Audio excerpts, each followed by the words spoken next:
त्यानंतर आता आपण पाठ्यपुस्तकाचं पाहणार आहोत. आता आपण विज्ञानमध्ये पाहिलं तर पाठ्यपुस्तक त्याला आपण टेक्स्ट बुक म्हणतो.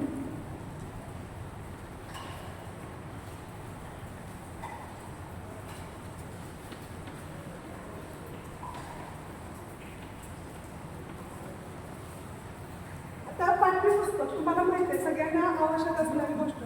Text book is a half of apparatus of teaching.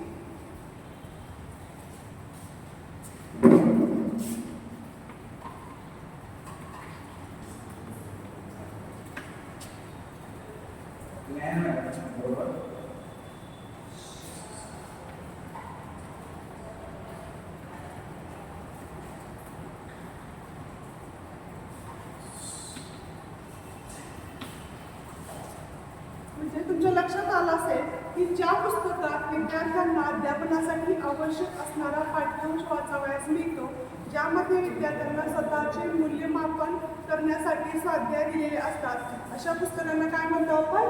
तर पाठ्यपुस्तक असं म्हणतो. पाठ्यपुस्तक म्हणतो.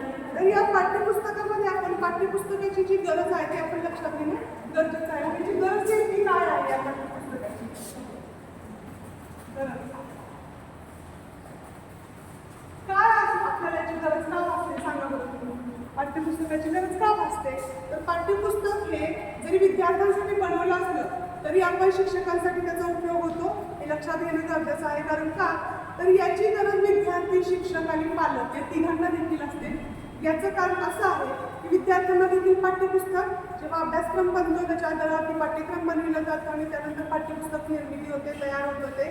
त्यानंतर त्याच्यामध्ये जे काही घटक असतात ते आपल्याला शाळेमध्ये त्या विद्यार्थ्यांना पोहोचवायचे असतात. तर ते विद्यार्थ्यांना माहीत असणं गरजेचं आहे, तर त्या शिक्षकांना माहीत असणं गरजेचं आहे आणि पालकांना देखील ते माहिती असणं गरजेचं आहे. तर विद्यार्थ्यांसाठी काय गरज आहे आपण पाहणार आहोत की विद्यार्थ्यांसाठी नेमकी काय गरज आहे.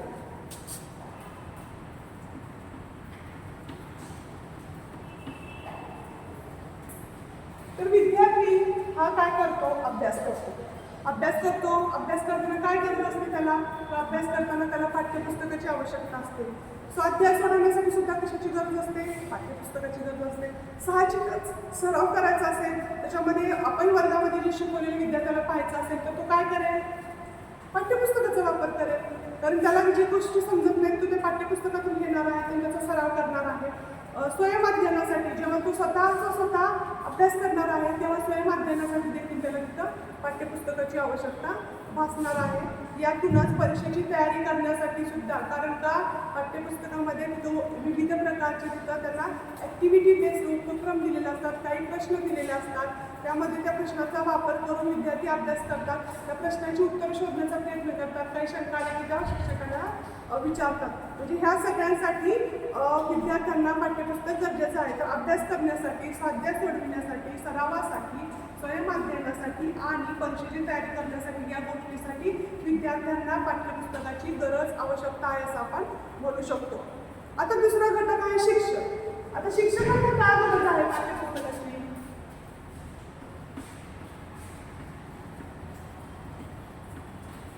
सांगा बरं, तुम्ही सांगू शकाल काय? आता मी विद्यार्थ्यांसाठी सांगितलं, तर शिक्षकांसाठी कशासाठी गरज आहे? तर वर्गात शिकवण्यासाठी.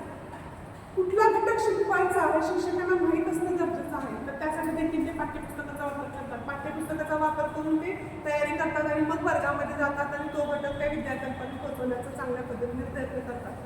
त्याचबरोबर प्रश्नपत्रिका बनविण्यासाठी जेव्हा हा अभ्यासक्रम, हा जो पाठ्यपुस्तकामध्ये जो आपला जो पाठ्यक्रम असतो तो जेव्हा शिकवला जातो तेव्हा तो शिकवताना विद्यार्थ्यांना पूर्ण गोष्टी तिथं सांगितल्या जातात. तर त्याच्या आधारावरती तो विद्यार्थ्यांना कितपत समजला हे जर समजायचं असेल तर शिक्षकाला, तर त्याच्यासाठी काय करतो? तो परीक्षा घेतो. परीक्षा घेतली की काय होतं? प्रश्नपत्रिका निर्मिती करायला लागते. मग प्रश्नपत्रिका बनविण्यासाठी देखील त्याला या पाठ्यपुस्तकाची आवश्यकता असते. एवढंच नाही तर विचारप्रवर्तक प्रश्न बनविण्यासाठी देखील त्याला तेवढीच पाठ्यपुस्तकाची आवश्यकता आहे. कारण जो काही घटक त्याच्यामध्ये दिलेला आहे त्याच्या आधारावरती काही आपल्याला माहिती दिलेली असते. त्याच्यामध्ये विद्यार्थ्यांना सगळेच फक्त प्रश्नाशी विचारून चालत नाहीत. वस्तुनिष्ठ किंवा लघुत्तर, दीर्घोत्तर काही विचारप्रवर्तक देखील प्रश्न तिथं असणं गरजेचं आहे, जेणेकरून त्या विद्यार्थ्याला तो घटक इतर बाबतीत, इतर ठिकाणी कसा वापरता येईल, कशा पद्धतीनं तो घटक आहे हे देखील तो सांगू शकेल. विद्यार्थी सराव करून घेण्यासाठी देखील आवश्यक आहे. विद्यार्थी सराव करून घेण्यासाठी म्हणजे काय तर विद्यार्थ्यांना जेव्हा तुम्ही माहिती सांगता एखाद्या घटकाची तेव्हा त्या विद्यार्थ्यांना ते आकृती काढणं, त्या आकृतीला नावं देणं यासाठी देखील या पाठ्यपुस्तकाचा वापर आपल्या इथं होऊ शकतो. आता विद्यार्थी शिक्षकांसाठी आपण गरज पाहिली, पण ह्याची पाठ्यपुस्तकाची गरज त्या पालकांसाठी देखील आहे. म्हणजे मग कुणाला गरज आहे की पालकांना.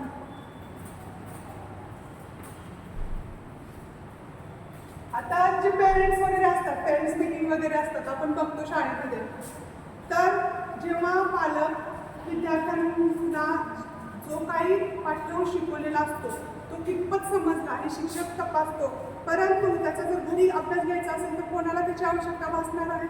साहजिकच पालकांना, बरोबर. तर पाल्यांचा घरी अभ्यास करून घेण्यासाठी सुद्धा या पाठ्यपुस्तकाची आवश्यकता तुम्हाला तिथं भासणार आहे.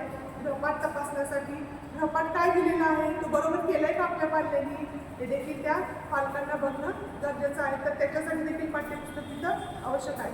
पण पाठ्यपुस्तकातील घटकांची ओळख होण्यासाठी देखील आवश्यकता आहे. तर तो घटकच माहीत नसेल त्या पालकांना तर ते चांगल्या पद्धतीने शिकवू शकतील का, त्याला सांगू शकतील का तुझं हे बरोबर आहे, चूक आहे, योग्य चाललंय का, चांगलं व्यवस्थित तू सांगल का, या सगळ्या गोष्टी या पालकांनी पहिले लक्षात घेणे गरजेचं आहे की तो घटक माहीत असणं गरजेचं आहे. ह्या घटकासाठी त्याला पाठ्यपुस्तक माहीत असणं देखील गरजेचं आहे. ते पाठ्यपुस्तक वाचल्यानंतर समजणार आहे की आपला विद्यार्थी कशाचा गृहपाठ करतोय, काय तो लिहित आहे. त्यानंतर प्रचलित पाठ्यक्रमाची जाणीव होण्यासाठी पाठ्यक्रम हा जुना आहे का नवीन आहे हे देखील तिथं लक्षात घेणं गरजेचं आहे. कारण का प्रचलित पाठ्यक्रम आहे त्याच्यामध्ये काय बदल झालेला आहे, आपल्या वेळेस काय अभ्यास होता, आपण म्हणतो बघा माझ्या वेळेस हे असं नव्हतं म्हणजे नेमकं काय, तर त्याच्यामध्ये बदल होत गेलेले आहेत. जे प्रचलित आणि आता सध्या ज्या गोष्टी आहेत पारंपरिक सोडून द्या, परंतु ज्या गोष्टी आत्ता सध्या आलेल्या आहेत पाठ्यक्रमामध्ये आणि त्याच्यात अजून बदल होऊन आता आपण बघतो आर्टिफिशियल इंटेलिजन्सचा जमाना आहे, त्याच्यात अजून काय वाढ झालेली आहे, या प्रचलित गोष्टी काय आहेत त्याच्यामध्ये हे देखील बघणं तिथं गरजेचं आहे.